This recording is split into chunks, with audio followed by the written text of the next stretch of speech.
সময় আর কর দিতে হয় আরেক সময়। এমনি করতে থাকলে তো পরের সময় কখন আসে কখন যায় টেরই পাই না। এমনি করতে করতে আমরা কৃষকরা শেষ। আরে কর দিতে যায় ফসলই শেষ। এটা একটা বিহিত করে হুজুর। কথাটা কিন্তু তুমি ঠিকই কইছো।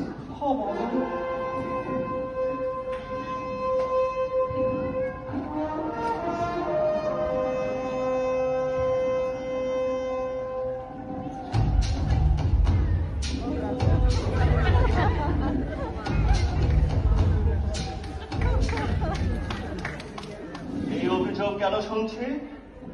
হুজুর, ফসল কাটে এক সময় আর কর দিতে বলে আরেক সময়। এমনি করতে থাকলে তো আমরা শেষ হুজুর। বিষয়টি অতি গুরুত্বপূর্ণ, ভেবে দেখতে হবে।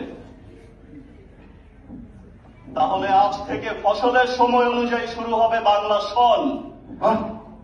সত্যি সত্যি? তাহলে ফসল কাটার সময় আর কর দেওয়ার সময় একসাথে।